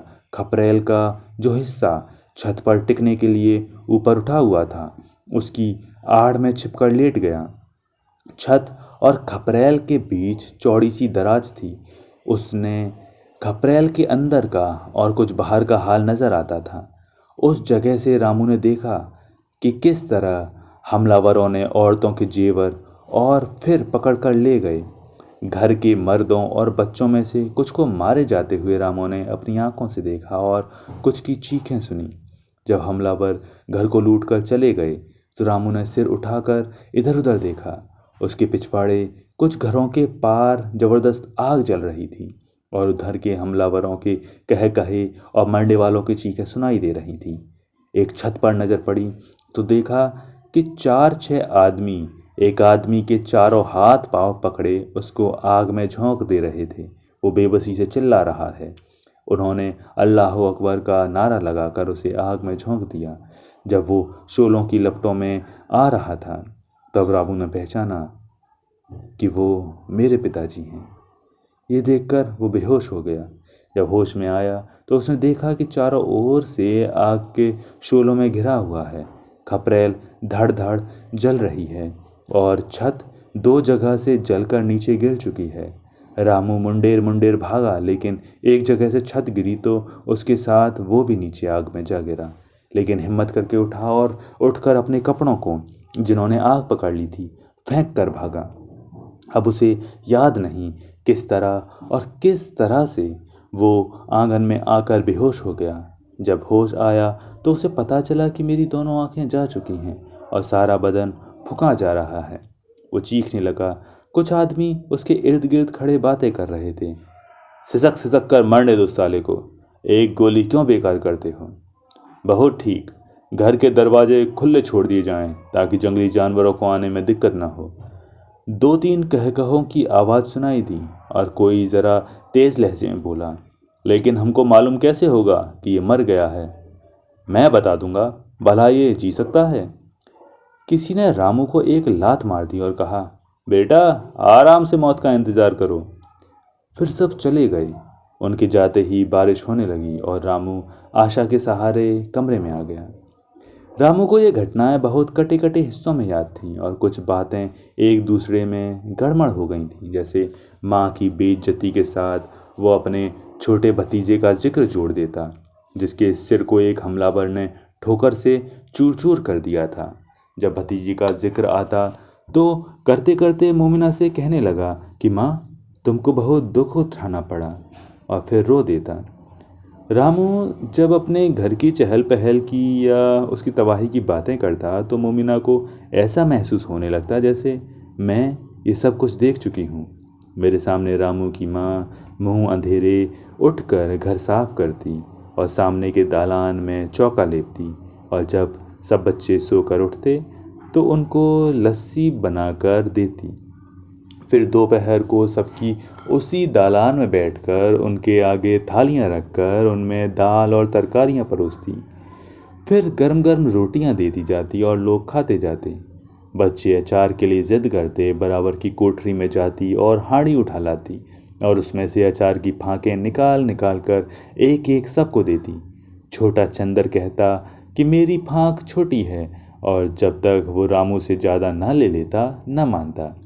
रामू ने जब पिछली दीपावली की बातें की तब भी मोमिना को ऐसा लगा जैसे सब कुछ उसके सामने हुआ था।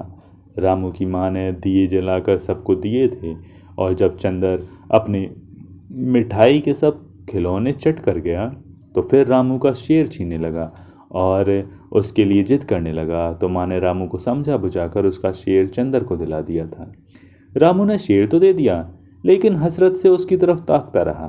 केवल इतना ही नहीं, आबाद घर का पूरा नक्शा मोमिना की आंखों के सामने फिर जाता। दालान, कमरे और बैठक सब भरे पुराने नजर आने लगते। बच्चे, मर्द और औरतें इधर से उधर आ रहे हैं। रामू की माँ इंतज़ाम में लगी हुई है, एक दालान से दूसरे दालान में और उस दालान से कमरे में, कमरे की कोठरी में और फिर रसोई में आ जा रही है। हर बात का फिक्र है।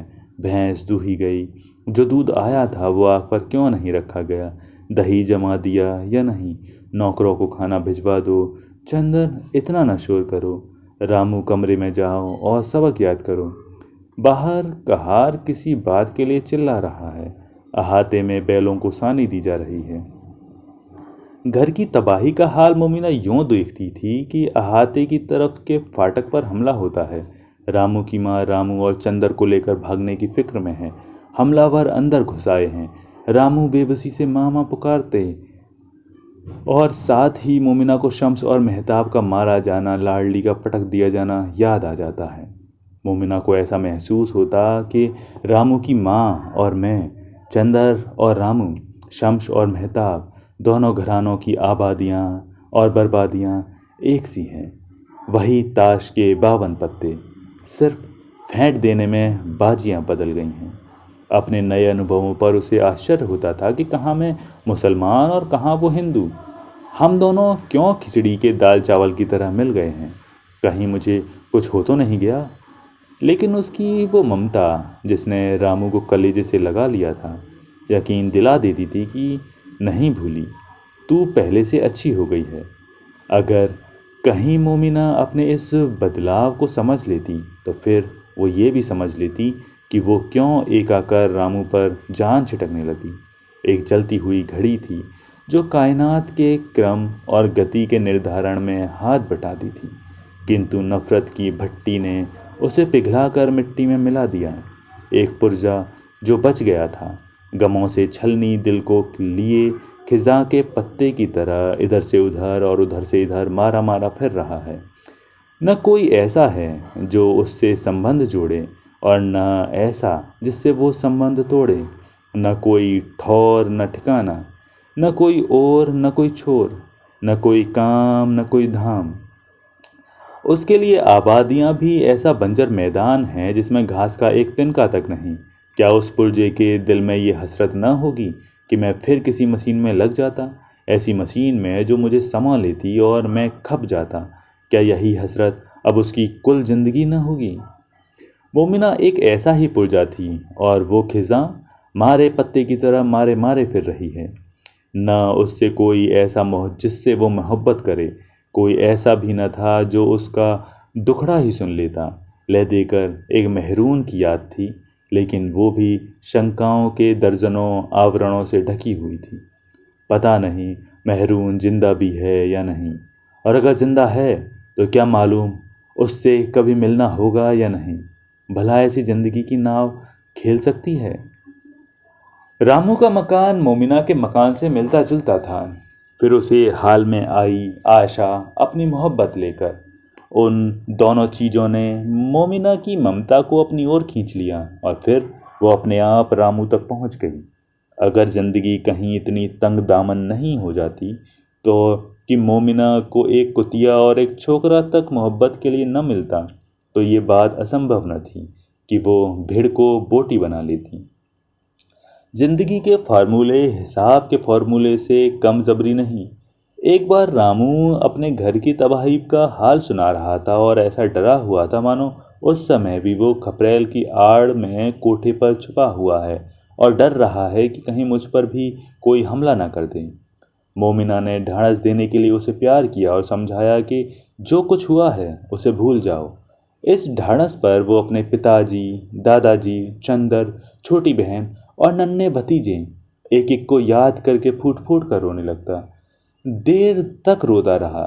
जब कुछ शांत हुआ तो कुछ सोच कर कहने लगा, माँ, हाँ रामू, सब मुसलमान हमलावर यहीं पाकिस्तान में होंगे। पाकिस्तान? हाँ, वो लोग कह रहे थे कि अब ये जगह पाकिस्तान में शामिल है। फिर जरूर यहाँ होंगे। माँ, कहो रामू। मैं जब अच्छा हो जाऊंगा तो दो काम करूंगा। एक तो हवाई जहाज उड़ाना सीखूंगा और दूसरे बम बनाना। मोमिना इस खौफनाक ख्याल को कुछ भांप गई। फिर क्या करोगे बेटा?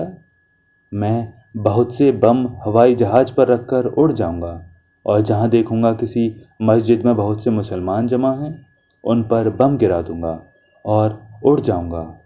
बम गिरेगा, धम, किसी का कान उड़ जाएगा, किसी की नाक उड़ जाएगी, किसी का सिर उड़ जाएगा, किसी की तोंद चिथड़े चिथड़े हो जाएगी, कोई रोएगा, कोई हाय हाय करेगा, कोई अल्लाह को पुकारेगा।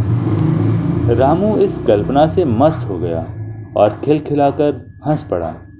रामू पर जिंदगी की कड़वी हकीकत, नफरत, इंतकाम, कत्ल, मौत, तावारिशी की जिंदगी, ये सब अपने पूरे बोझ के साथ फट पड़ी थी।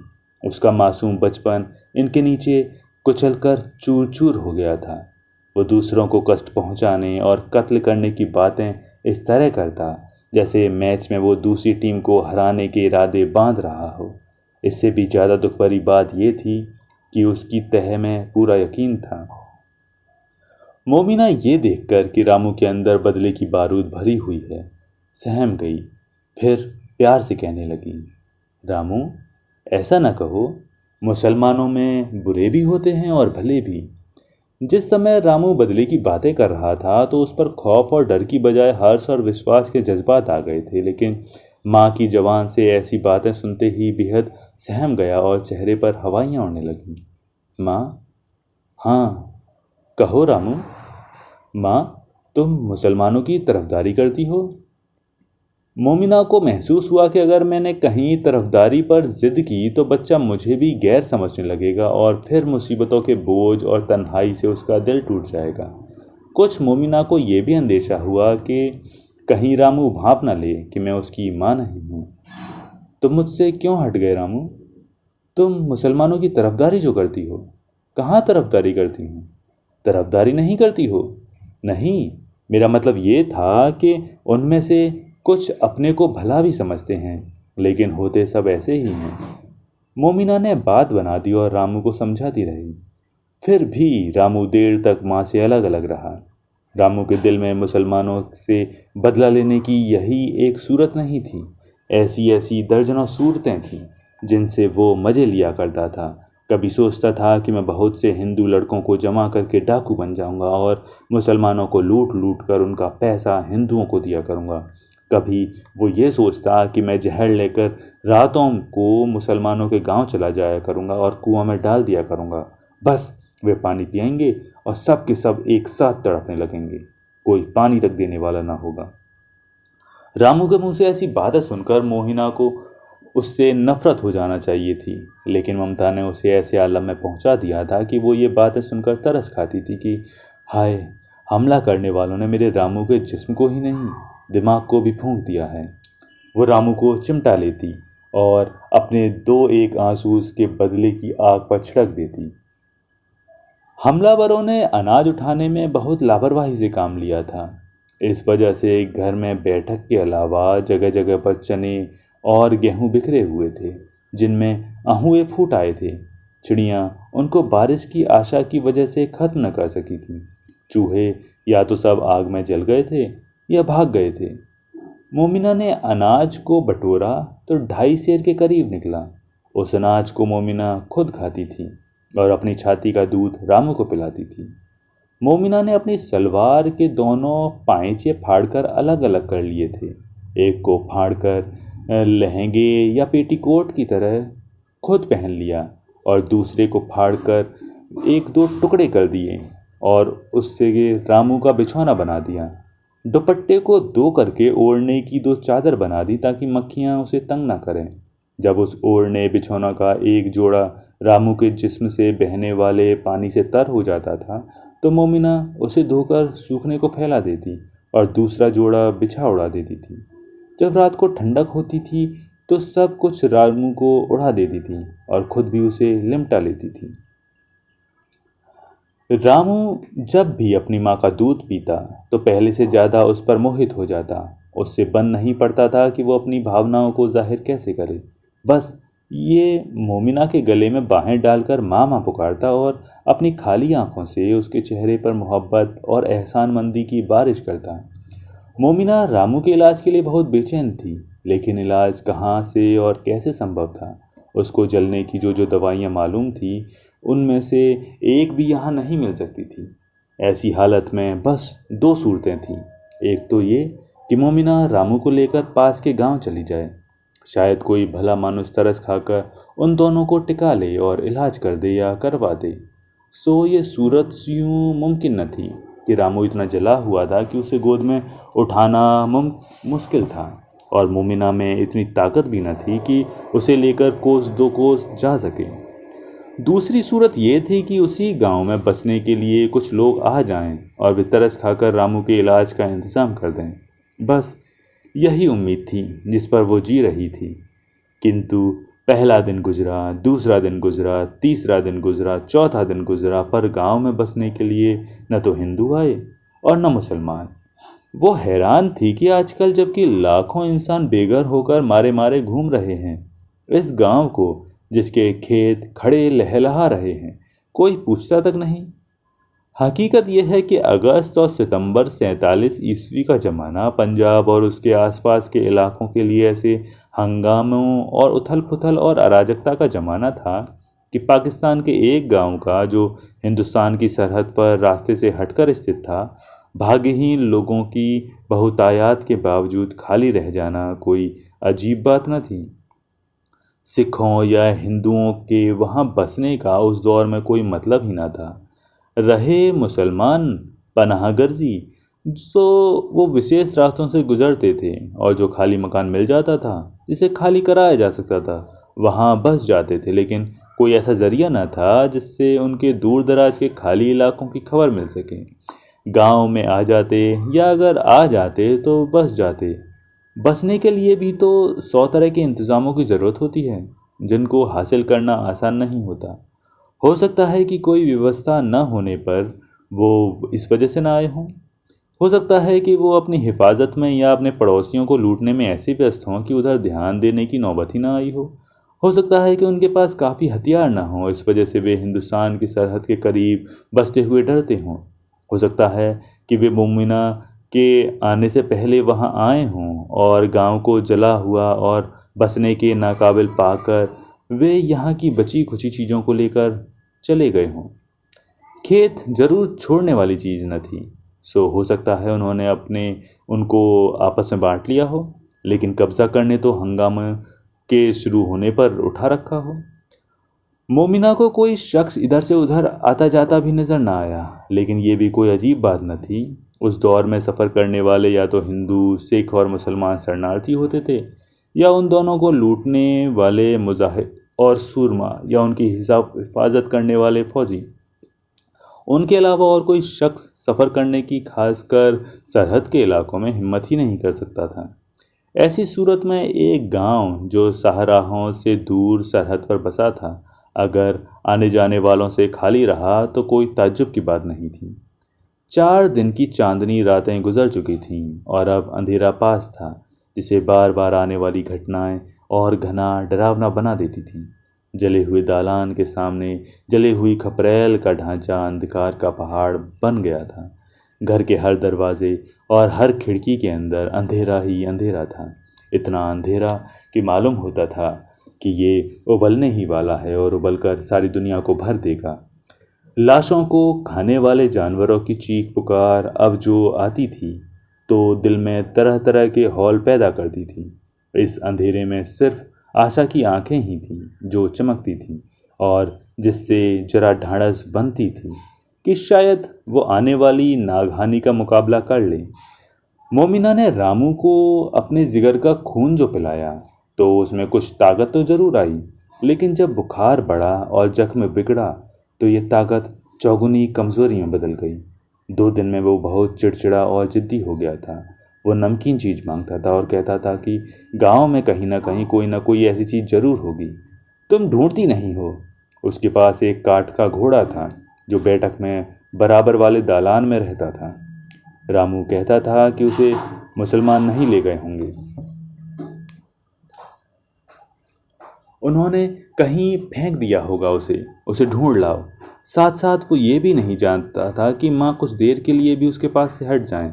जहाँ जरा देर के लिए मोमिना उसे छोड़ती, वो रोने लगता और फिर उसे अपना बाप, चंदर, दादी, घर, आंखें, सब कुछ याद आ जाती। मोमिना रामू की तकलीफ को समझती थी। जिस बच्चे का आधा जिस्म छाला गया हो और हर समय टपकता रहता हो, उसकी क्या हालत होनी चाहिए। बहादुर था रामू जो इतना सहन करता था।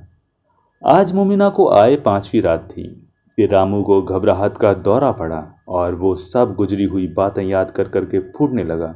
मोमिना ने मुंह धुलाया, पानी पिलाया, दिल में दुआएं पढ़ पढ़ कर फूंकी। बहुत देर में जाकर उसकी हालत कुछ संभली। तब बहलाने को मोमिना ने उसे मशीनी घोड़े की कहानी सुनाई। रामू कहानी सुनकर बोला, माँ, अगर मेरा काठ का घोड़ा मिल जाए, वो उड़ने लगे, तो क्या मजा आए। हाँ बेटा, फिर तुम जहाँ चाहो उड़कर पहुँच जाओ। माँ, फिर मैं उस पर तुमको बिठाकर मामा जी के यहाँ पहुँच जाऊँ और उनके दरवाजे पर नहीं बल्कि कोठे पर उतरूँ। हम दोनों जीने से उतर कर नीचे आए। माँ, फिर मामा जी और नानी जी को कितनी हैरत होगी। रामू को इस ख्याल से मजा आ गया और वो हंस पड़ा, लेकिन फिर कुछ सोचकर बोला, अगर ऐसा घोड़ा होता तो मैं एक और काम करता। वो क्या? वो ये कि उस पार जाकर किसी मुसलमान को उठा लाता और उसके हाथ पांव बांध कर किसी कुएं में लटका देता और कहता, कहो बच्चा जी, अब मिला मजा हमें मारने का। रामू के मुंह से फिर जहर के भभके निकलने लगे और फिर वो हवाई जहाज और बम वाली बातों के रंग में आ गया। मोमिना अब ऐसे मौके पर हाँ हाँ कर दिया करती थी, लेकिन कुएं में लटकाने की बात सुनकर उसे अपने शौहर का कुएं में जिंदा दफन किया जाना याद आ गया और वो कोशिशों के बावजूद भी हाँ में हाँ न मिला सकी। कैसा अच्छा होता माँ, रामू ने कहा। मोमिना खामोश रही, लेकिन वो डरती भी रही कि कहीं इस खामोशी से रामू भयभीत न हो जाए या उससे फिर से घबराहट का दौरा न पड़ जाए, किंतु ऐसा नहीं हुआ। रामू किसी गहरी सोच में डूब गया। पिछले पहर रामू की हालत बिगड़ गई। मोमिना के पास दवा के नाम को सिर्फ गड्ढे का बरसाती पानी था या दुआ। यूं तो जब तक रामू की सांस थी तब तक मोमिना की आस थी, लेकिन उसकी जबान से निकल गया, उन तीनों का जैसा कुछ देखा ये भी देख। हालत की खराबी कोई 6-7 घंटे तक रही। मोमिना उसका सिर अपनी गोद में लिए हालत देखती रही, दुआएं मांगती रही और कुरान की आयतें पढ़ पढ़ कर फूंकती रही। जरा दिन चढ़े रामू ने धीरे धीरे अपनी आंखें खोली और कमजोर आवाज से पानी मांगा। मोमिना ने पानी देकर पूछा, भूखे भी तो होंगे। हाँ माँ। मोमिना ने रामू के मुंह में छाती दे दी। उसने मुंह में ले तो ली, लेकिन दूध पिया नहीं। वो केवल माँ की गोद का भूखा था। उसने कोशिश करके माँ के गले में बाहें डाल दी और कहा, माँ, अगर मैं बच जाऊं तो जानती हो क्या करूँगा। क्या करोगे बेटा? तुम बच जाओगे। माँ, मैं ज़िंदगी भर तुम्हारी सेवा करूँगा। अपनी ज़िंदगी का एक एक पल उसी में खर्च करूँगा। मैं पढ़ूँगा, जो कुछ भी करूँगा तुम्हारे लिए करूँगा। तुमको हर समय दूध दही खिलाऊँगा, तुमको अपनी जगह से हिलने नहीं दूँगा। हर काम खुद दौड़ दौड़ कर करूँगा। मोमिना के गालों पर आंसुओं का हार सा गूंथ गया। उसने अपनी आवाज़ को संभाल कर कहा, हाँ बेटा, तू बड़ा प्यारा है, तू ऐसा ही करेगा। रामू की हालत फिर नाजुक हो गई। माँ, बेटा, मुसलमान अपने मुर्दों को दफन कर देते हैं। हाँ रामू, लाश जमीन के अंदर सड़ती होगी और उसे कीड़े मकोड़े खाते होंगे। ये भी कितना बुरा तरीका है। हम लोग तो आग में फूंक कर सब कुछ अपने सामने खत्म कर देते हैं। मोमिना अब तक समझती थी कि लाश का फूंकना बहुत खराब तरीका है और दफन करना बहुत अच्छा तरीका है। ये नई बात सुनकर वो हैरान हो गई, लेकिन उसने सोचा कि इस तरह भी महसूस किया जा सकता है। फिर रामू की हालत और बिगड़ गई। माँ, हाँ बेटा, क्या मरने में बहुत तकलीफ होती है? इस ख्याल पर मोमिना की ममता तड़प उठी, लेकिन उसकी हिम्मत ने कहा, मोमिना, अपने बच्चे को आखिरी सफ़र के लिए तैयार करना है। वो अपना दिल थाम कर बोली, नहीं रामू, तकलीफ सिर्फ उन लोगों को होती है जिनके दिल में बुराई होती है। माँ, क्या मेरे दिल में बुराई है? प्यारे, तेरा मन तो हीरा है। सच? हाँ बेटा। रामू, मगर रामू, मरने की बात न करो, तुम तो अच्छे हो जाओगे। रामू ने कोई जवाब न दिया। माँ, हाँ बेटा, एक बात पूछूं? ज़रूर, बता देना। हाँ, ज़रूर बताऊंगी। माँ, क्या तुम मुसलमान हो? ये सवाल उम्मीद के बिल्कुल खिलाफ था। मोमिना धक से रह गई। क्या रामू ने शुरू से ही पहचान लिया था और अब तक मुझे धोखे में रखा? लेकिन नहीं, अब तक तो वो मुझे माँ ही समझता रहा। उसकी बातों में कोई खोट न था। फिर क्या बात है? कहीं ऐसा तो नहीं कि मरते समय सच्चाई का पहचान लेने की जो एक ताकत सी पैदा हो जाती है वो रामू में पैदा हो रही है? रामू खुद ही कहने लगा, माँ, कुछ ऐसा लगता है कि मैंने अबदबुकार बहुत सी बातों को नहीं समझा। मैं चाहता था कि तुम मेरी माँ होती, इसलिए मैंने समझ लिया कि तुम मेरी माँ हो। लेकिन अब छिलका उतर गया और बात समझ में आने लगी। माँ, तुमने जितनी मोहब्बत की है सगी माँ ने भी नहीं की। मुझे ऐसा सुख कभी नहीं मिला था। पिछले जन्म में तुम ही मेरी माँ होंगी। हाँ बेटा, मैं मुसलमान हूँ। मोमिना सच छुपा न सकी। माँ, मुझसे कुछ न छुपाओ, अब मैं डरूंगा नहीं। तुम्हारा घर कहाँ है और तुम यहाँ कैसे आई? मेरा घर दिल्ली के पास था और सब कुछ लूट लिया गया। सारे अजीज मार डाले गए, मुझे लोग पकड़ ले गए। फिर मौका पाकर मैं भाग आई और यहाँ पहुँच गई। लूटने वाले कौन थे? हिंदू? हाँ बेटा, हिंदू थे। रामू की आवाज़ से मालूम हुआ कि उसके दिल पर सख्त चोट लगी है। मेरे भाई बहन भी हैं। दो भाई, एक छोटी बहन मार डाले गए और एक जवान बहन मेहरून बाकी है। कहाँ है? पता नहीं। हिंदू उठा ले गए? हाँ। रामू के दिल पर सख्त चोट लगी और मुंह से आह निकल गई। माँ, अगर तुम बदला ले सकी तो हिंदुओं से बदला लोगी? देखता नहीं मूर्ख, मैं तुझे कितना प्यार करती हूँ। यार, ये क्या हो रहा था? रामू की आंखों में आंसू भर आए। वो कहने लगा, क्षमा करो माँ, मुझसे भूल हुई। तुम बदला लेना चाहती हो तो मुझसे न ले लेती। तुम्हारे दिल में तो दया ही दया है। रामू कुछ सोचता रहा, फिर कहने लगा, अगर मैं बच गया तो मैं भी अब बदला न लूँगा। अपनी बहन मेहरून को ढूंढ कर लाऊंगा। बेटा, तू जरूर ऐसा करेगा। तू बड़ा अच्छा है। मेरा रामू तो हीरा है। मेरी एक कामना और पूरी कर दो माँ। क्या? तुम मेरे मरने पर गम न करना और मेरी आत्मा उसी समय शांत होगी जब तुम सुखी होगी। माँ, तुम नहीं समझ सकती कि मैं तुमसे कितना प्यार करता हूँ। मोमिन ने पत्थर का दिल करके जवाब दिया, मैं सब कुछ करूँगी, लेकिन तू अच्छा हो जाएगा। हमारे गांव में सबसे मजबूत चीज़ वो पत्थर है जिस पर शिवाला बना है। तुम मुझे वैसी ही की मजबूत मालूम होती हो। माताजी, तुम जो चाहो कर सकती हो। मेरी माँ का नाम प्रेमा है और बाप का नाम सूरज प्रसाद। उन्हें बुरे मुसलमान पकड़ कर ले गए हैं। हो सके तो उन्हें भी मेरी बहन के साथ ढूंढना। मैं बेबस औरत हूँ, न पैसा है और न कोई मददगार, लेकिन जो कुछ कर सकती हूँ उन दोनों को छुड़ाने के लिए करूँगी। जो मोहब्बत मैं तुमसे करती हूँ वही प्रेमा से करूँगी। तुम शांत रहो बेटा। एक बात और है माँ, तुम्हारा जी चाहे तो दफन कर देना। मैं तुम्हारा ही बेटा हूँ। ईश्वर करे दूसरे जन्म में मैं तुम ही से पैदा हूँ और तुम ही मेरा पालन पोषण करो। बुझता हुआ चिराग लम्हे भर के लिए इस तरह भड़क कर हमेशा के लिए खामोश हो गया। मोमिना वाकई शिवालय का पत्थर बन गई। वो कुरान की आयतें पढ़ती रही और जब रामू चला गया तो उसने अपनी सलवार की बनाई हुई चादर को धोकर उसे कफन दिया। वो अकेली न उस लाश को दफन कर सकती थी और न फूंक सकती थी, लेकिन उसे ये भी पसंद न था कि उसके बच्चे को मरने के बाद जंगली जानवर अपनी खुराक बनाए। इसलिए उसने लाश उठाकर बैठक में रख दी और उसकी दीवार पर कोयले से लिख दिया, ये लाश रामू की है।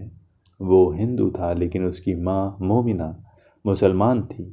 अगर यहाँ मुसलमान आए तो इसे दफन कर दें, हिंदू आए तो फूंक दें। मोमिना अगर जिंदा बची तो यह एहसान करने वाले का शुक्रिया करने यहाँ एक बार जरूर आएगी। मोमिना ने बैठक के सब दरवाजे बंद कर दिए और दहलीज पर कुछ जंगली फूल लाकर चढ़ा दिए। उस उजड़े गांव में मोमिना की एक सहेली और थी। गांव छोड़ने से पहले वो उसकी भी खबरगिरी कर लेना चाहती थी, यानी भैंस। मोमिना वहां गई। खंडर पर चढ़कर उसने झांका। पानी सूख चुका था और माँ और बछड़े की लाशें एक दूसरे से गुंदी पड़ी थी, मानो वो दो जिस्म नहीं बल्कि एक ही जिस्म हो। मोमिना वहाँ से रुखसत होकर जब गांव से निकलने लगी तो आशा उसके इरादे को भांप गई और खुशामद भरी निगाहों से मोमिना को देखने लगी। वो ये कह रही थी कि मैं रामू को छोड़कर नहीं जा सकती, मुझे माफ़ करो, मैं तो उसकी समाधि पर जोगन बनकर रहूँगी। आशा अब पहली वाली आशा न थी, वो निराश हो गई थी।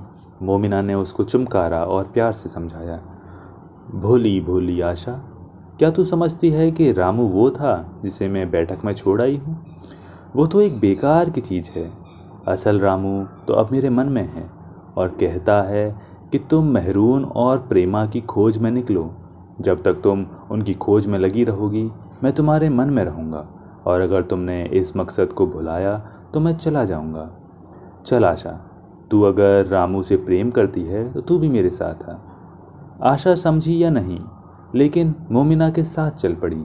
गांव से निकलकर मोमिना शिवालय के सामने आ गई और वो पत्थर देखने लगी जिससे रामू ने उसकी उपमा की थी। वाकई वो एक भारी लंबी चौड़ी चट्टान थी जो अपने सीने पर शिवालय या मस्जिद को उठाए हुए थी। जाने कब से उठाए हुई थी और न जाने कब तक उठाए रखेगी। दंगों और आग तथा कत्लो खून का उस पर कोई असर नहीं पड़ा था। मोमिना ने ऊपर नीचे देखा। पांव तले वही ज़मीन थी और सिर पर वही आकाश, जिसके बीच उसके सुख के दिन बीते थे और दुख के भी। उन दोनों के बीच में पहले की तरह हवा के झोंके हिंदुस्तान से पाकिस्तान और पाकिस्तान से हिंदुस्तान आते जाते थे। पत्थर वहीं रह गया था और मोमिना उस धरती और उस आकाश के बीच में अपने मिशन पर चल खड़ी हुई। तो दोस्तों, ये थी कहानी माँ बेटा, लेखक हयातुल्लाह अंसारी। उम्मीद है आपको कहानी पसंद आई होगी।